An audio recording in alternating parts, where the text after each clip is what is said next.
proud of the country that I've come from. But I want to tell you something about Somalia. I would have not been here if it was not for the imperialism and the foreign policy of the United States of America that came to my land and used Somalia and Ethiopia as a proxy war between the United States and Russia. Go read it up.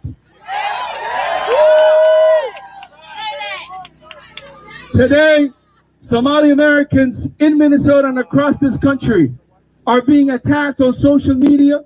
Our businesses are being targeted. Our children are being targeted up to our daycares. And we need every single one of you to stand up. Because I'm going to let you know something. And I've heard this from Somali parents and Somali mothers who told me, where are the good people? Why isn't anybody standing up for us? Why isn't anybody saying something on social media? Nick Shirley came to the Twin Cities and had unfettered access to our community. Lying ass Nick Shirley. But the reality is this. The reality is this. It is in this moment and in this time that you hear this. Minneapolis, Minnesota. God has chosen us to carry the burden of standing up against this administration. It is time in this moment that we meet the moment. Make a commitment, first of all, to yourself, that Renee Good's life and in this tragic end will not end. Renee Good's life will be talked about, and it will be the moment we have turned this country around. It will be because of Renee Good that we have turned America around. It will be because of Renee Good that we will think about our neighbors. And it will be because of Renee Good that this country goes from being evil to good.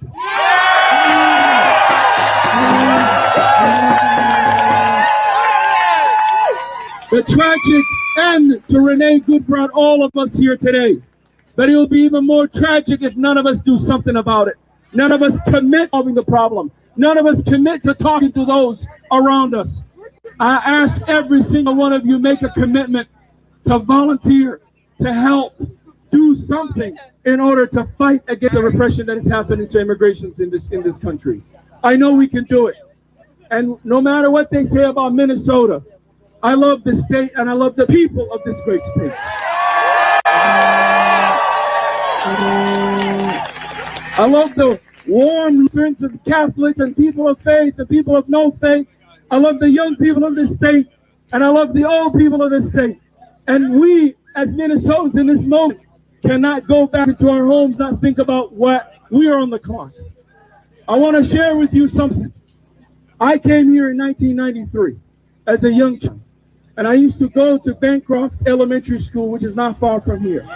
I used to walk from that old Kmart right here. This is an area that as a child I walked. And I want to let you know, I never thought that this moment is this moment, that we are literally blocks away from where George Floyd was murdered. It is not an accident. It's a reminder that we did not finish the job when George Floyd was killed. And now we're given another chance to stand up against police brutality, this time for race. Let's make that commitment. It is a marathon, not a sprint. We need everybody. We need all of you. And in this moment, we must demand justice for Renee Good by any means necessary.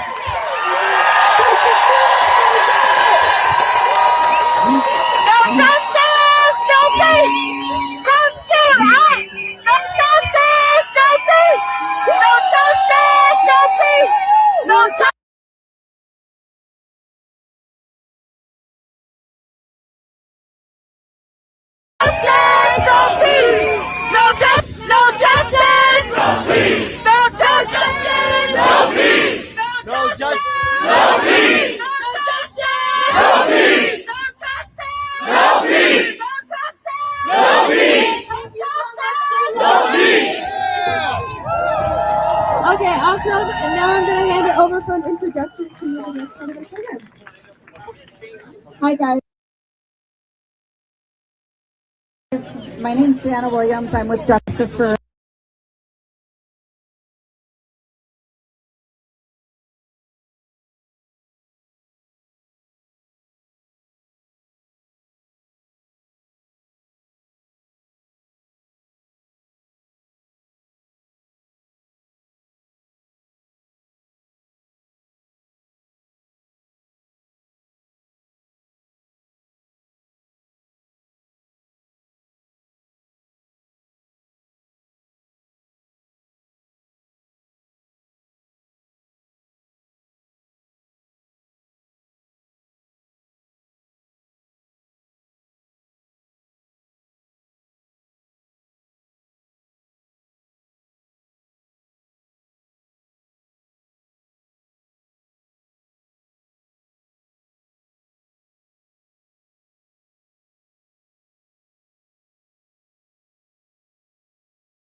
happened. And they said, it was quite shocking for this to happen, to wake them up, some of them, or to interrupt their breakfasts or whatever, just to know.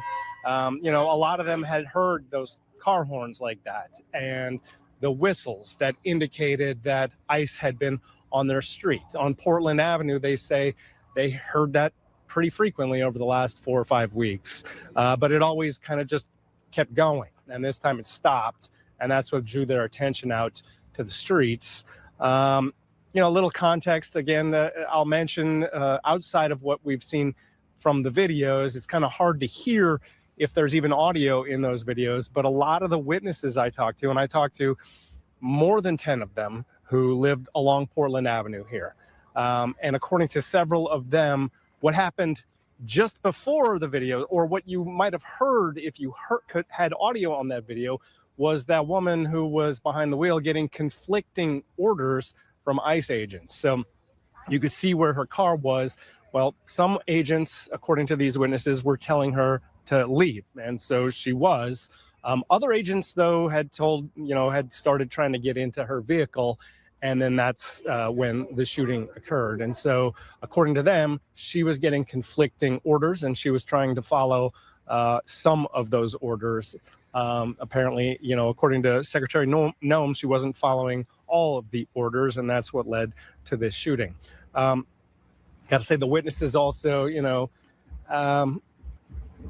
I don't want to, characterize their politics too much, but I think that they all have similar perspectives here. The neighbors all kind of felt the same way, and they all live in community together. But from their perspective, from what they saw, and some of them, are in the videos or were taking those videos that we've seen. From their perspective, there wasn't a risk to anybody there. That, again, that's their perspective, but that's universal along Portland Avenue and the neighbors who live there.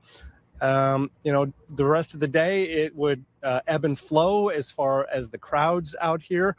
As I arrived just a little after 10 o'clock, I saw Minneapolis police kind of escorting a lot of ICE agents away from this area. That was happening before we got here and after we got here, but not for long. ICE cleared out. The crowds kind of died down as there were no more ICE agents out here. However, people started to get word from outside of the neighborhood, and they started showing up here as well. And so at one of the intersections where they were probably about 50 yards away from the scene of the shooting, Minneapolis police and Hennepin County Sheriff's deputies were getting a lot of grief for, carrying out their roles as the kind of protectors of the peace, the ones to make sure that, the protesters didn't cross any lines, and that, there was no further violence between the law enforcement and the folks who were out here.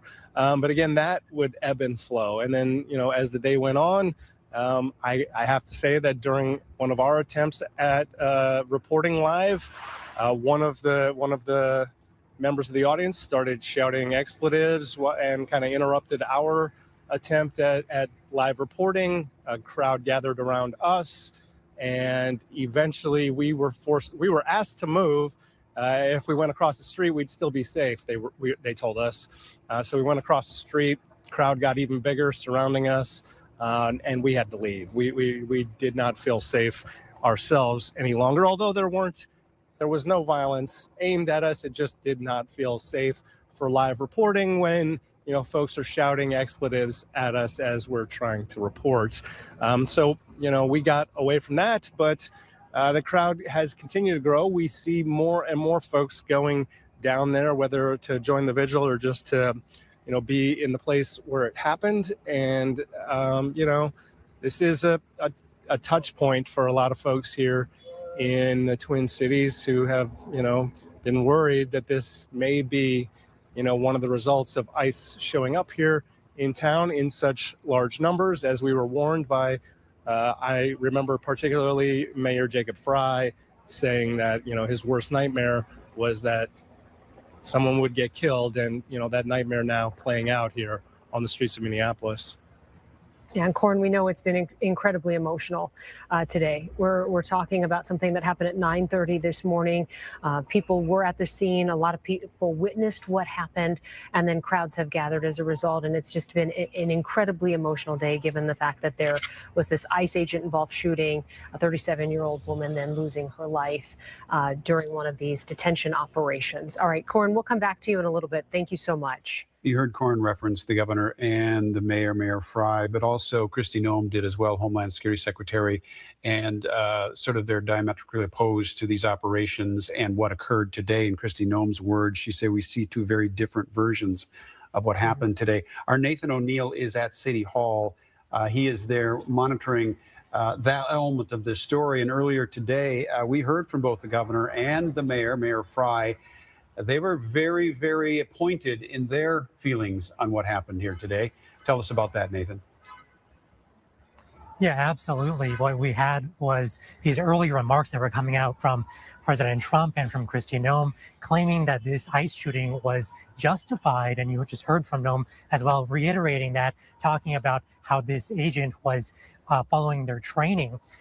City officials here in Minneapolis, though, take really big issue with this here. Speaking about 12:30 this afternoon, coming out forcefully, emotionally, very politically charged language as well. The mayor of Minneapolis, Jacob Fry, came out and he was very forceful and angry about what had happened in his city. And the narrative has been kind of percolating throughout the Trump administration and kind of justifying this shooting. He took issue with that, threw out a lot of expletives, a lot of emotion, and go ahead and take a listen to what he had to say. They are already trying to spin this as an action of self-defense. Having seen the video,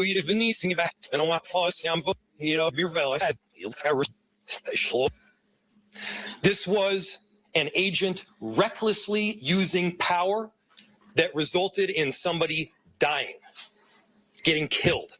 And I have a message for ICE. To ICE, get the fuck out of Minneapolis. We do not want you here. Your stated reason for being in this city is to create some kind of safety, and you are doing exactly the opposite. We understand people are going to be upset about what happened, and people are going to want to exercise their First Amendment rights.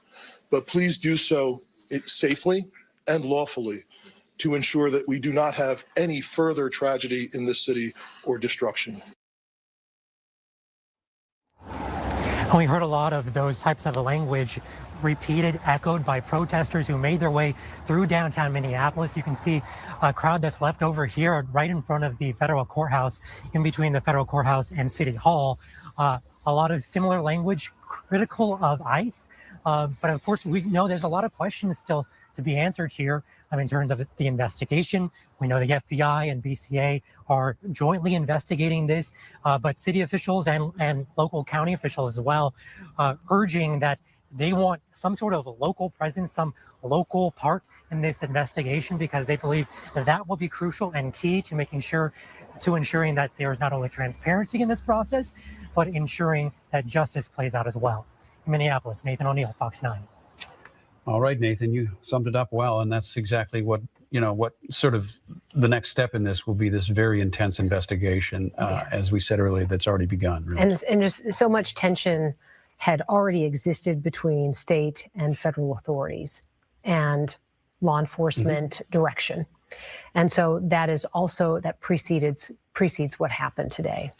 All right. We're going to take a quick break and come back with more coverage of this, our continuing coverage of that fatal shooting during an ICE arrest event earlier this morning in Minneapolis at 34th and Portland. Still more to come. Stay right here.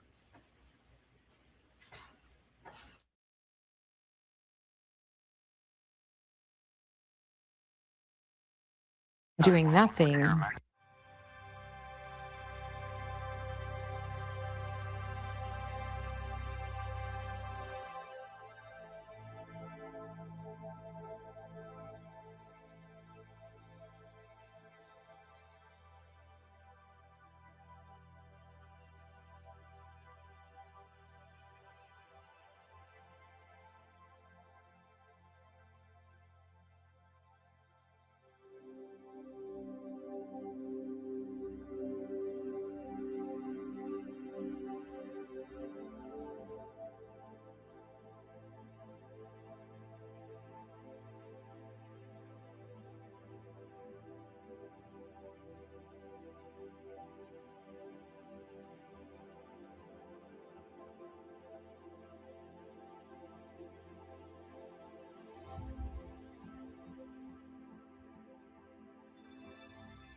And welcome back to our continuing coverage of this ICE agent-involved shooting that left a 37-year-old woman, Renee Nicole Good, dead earlier today at 34th and Portland in the city of Minneapolis. It is now 5:52. Thank you for joining us here on Fox 9 and Fox Local. You're looking at an aerial shot now of a crowd that has gathered, and we've seen crowds throughout the day, quiet and peaceful to this point, but they have gathered around a memorial site where this 37-year-old woman was killed earlier today to leave flowers, candles, and to gather to speak. And I think it's pretty safe to say that crowd has been growing continuously since about 5 o'clock when the vigil was slated to begin. So literally there are hundreds of people there now. And the good side of this, and what was requested from state and local government and law enforcement all day long, is to keep this thing peaceful. In the words of Governor Walz, do not give them something to stay here any longer than they need to be here. And so he has requested that people can certainly exercise their constitutional rights. They can gather, they can protest, they can do it legally and peacefully. And that is his request of anyone who wants to exercise their constitutional rights. And what we're seeing today with this situation is very different views from political elected officials and from the public as well as to what happened and whether or not this was a defensive move by the officer because he feared for his life or not. And so we are going to show you a couple of videos that we've been able to obtain as well. But just keep in mind that this is a careful investigation that will play out for a long time. These types of investigations take months. Before we go there, let's go to So Young. She is there on the scene right now where that vigil is taking place. So Young, I know that this has been a growing vigil. We had that in our sites since 5 o'clock. It has been growing. I guess we don't have So Young now. She's having some technical problems there. But again, it's a very large gathering at that East 34th and Portland Avenue area of Minneapolis where the shooting occurred. If you're just joining us, the details are many. This happened in public view, both on video and certainly with a crowd that had gathered there prior to the shooting. But it happened around 9:30 this morning in that Powderhorn Park area, if you're familiar with Minneapolis. There was a targeted ICE raid arrest of someone in that area, which, as is often the case when these occur, there is a gathering of people. They call them ICE observers. They call them constitutional observers. Some are just activists and demonstrators. But in this particular case, it resulted in the shooting, the fatal shooting of this 37-year-old woman. And that's where we are at this moment in time. It is going to be one that is going to be investigated from every single angle. And they do have a lot to look at. There are various elements to this that are very clear, and there are some that are seen from different perspectives by different people. Right. So there's still an element that remains out of view too, and anything that preceded what happened this morning at 9:30. The BCA, a state agency, and the FBI are jointly investigating this, and that is for transparency so that there are state officials that are overseeing the investigation and federal officials as well. Let me just give you an idea of who has spoken publicly on this today. We have our state leaders, the governor, and the Department of Public Safety, State Patrol, because the governor is organizing an emergency operation in the event that there are protests and potential violence. The National Guard has a heads up in the event that they have to activate the National Guard tonight. And then there are State Patrol officers, approximately 85 of those who've been activated as sort of an emergency management command. And then they're using the Emergency Management Center as well to just stage and prepare, given that they know the volatility of a situation like this.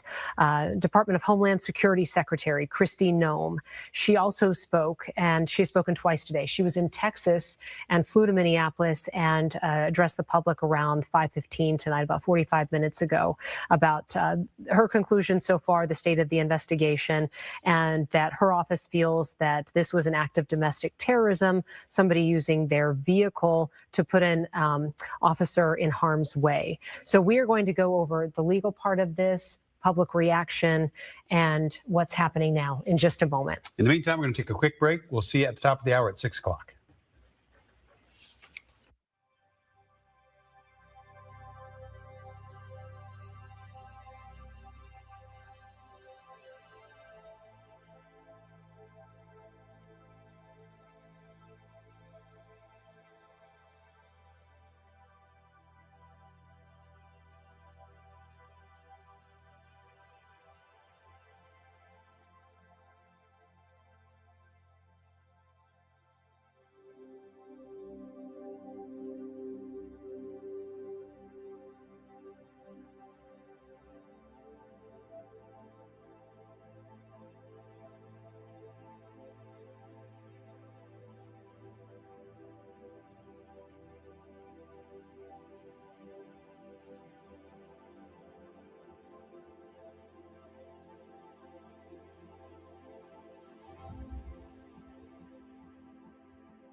Top of the hour here at 6 o'clock. Welcome back to our continuing coverage of the fatal shooting by an ICE officer of a constitutional observer at an ICE event, a arrest in Minneapolis this morning at about 9:30, resulting in the death of a woman there. And everything since that time has been reactions from the federal government, reactions from the president, reactions from the state and local government, and it is coming to a head tonight with a very large vigil at the site of the shooting. I mean, I think it's safe to say there's just a lot of tension building.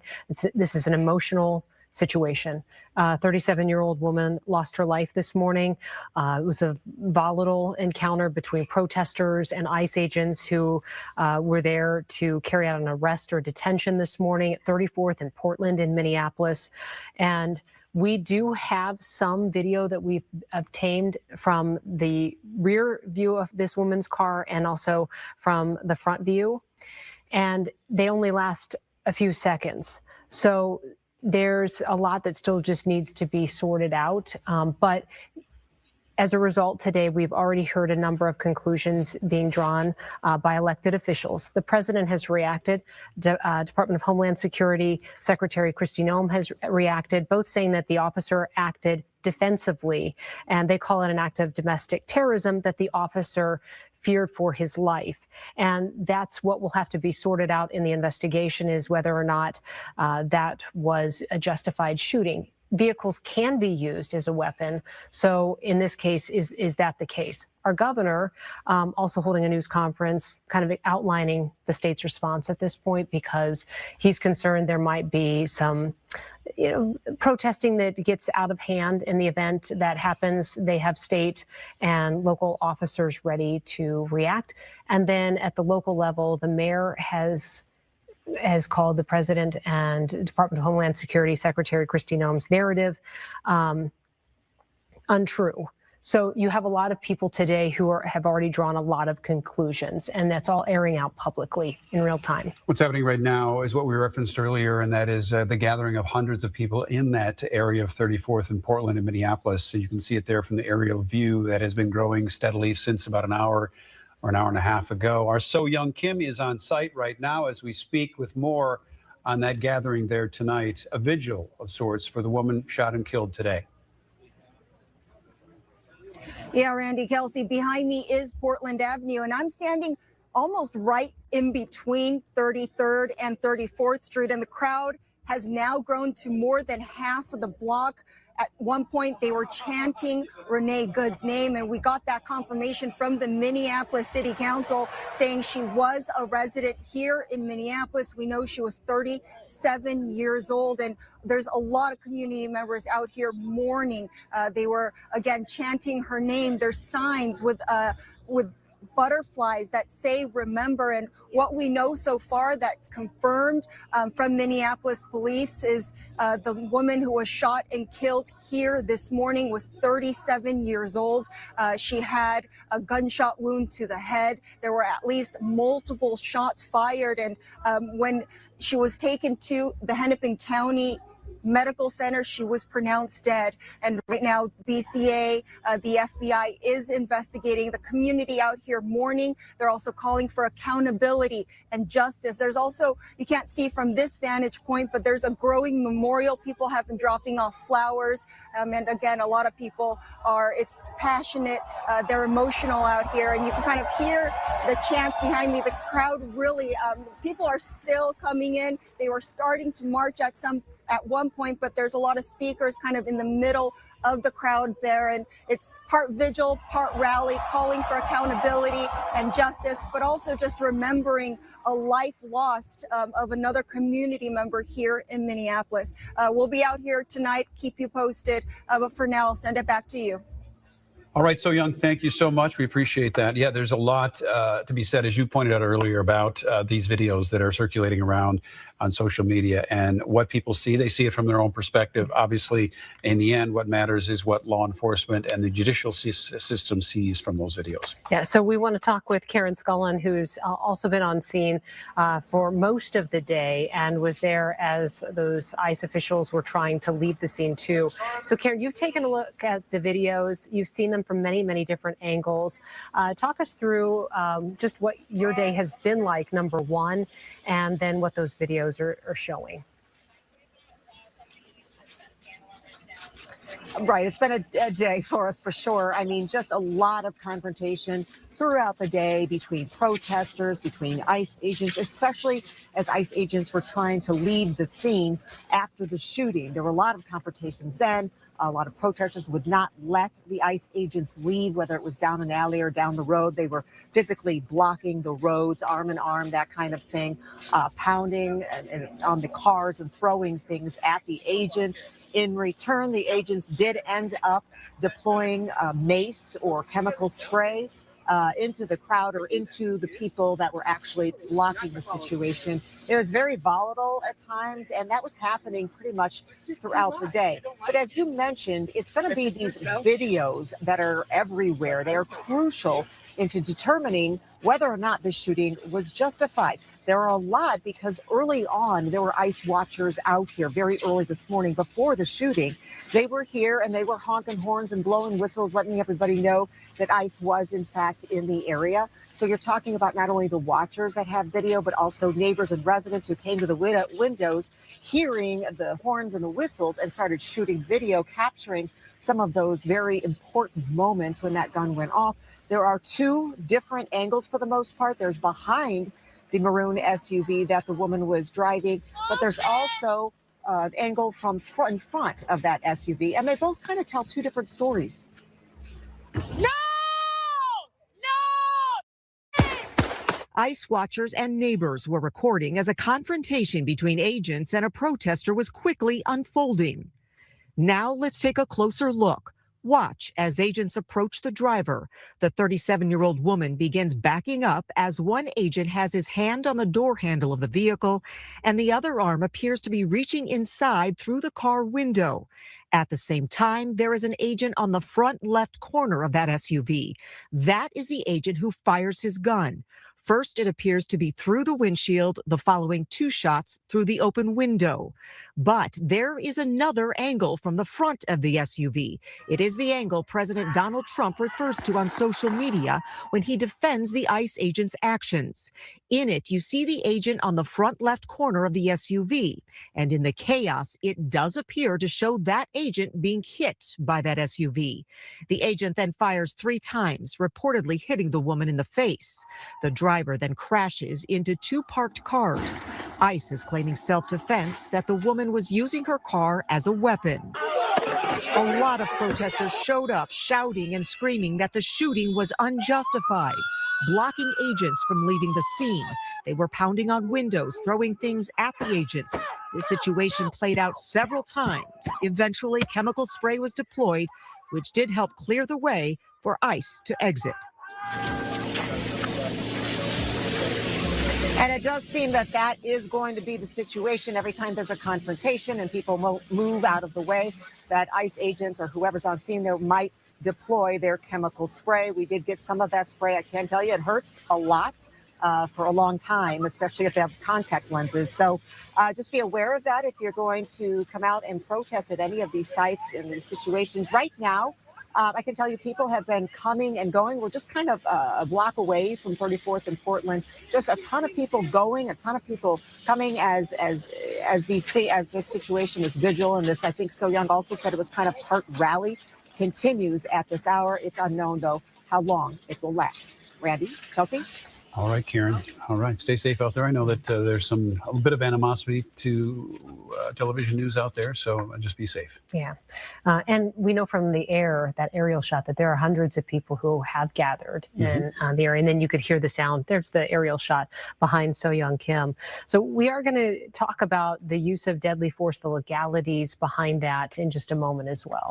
Yeah. In the meantime, the latest sort of event that has occurred at about 5 o'clock, Homeland Security Secretary Kristi Noem took to the podium. It was her second appearance. She did speak from Texas shortly after the incident and reiterated again here in Minneapolis the perspective from the federal government and from DHS's perspective, calling this a situation where a demonstrator used their vehicle as a weapon, which in her words clearly makes it acceptable for an officer to use deadly force to protect himself and anyone else around him, including other officers. She contends that's what happened there today. That's a different perspective, clearly, than state and local government and local law enforcement has as well. And so we are going to talk just about the legalities around the use of deadly force when we come back. We're just going to take a quick break, and then we'll be back with our continuing coverage.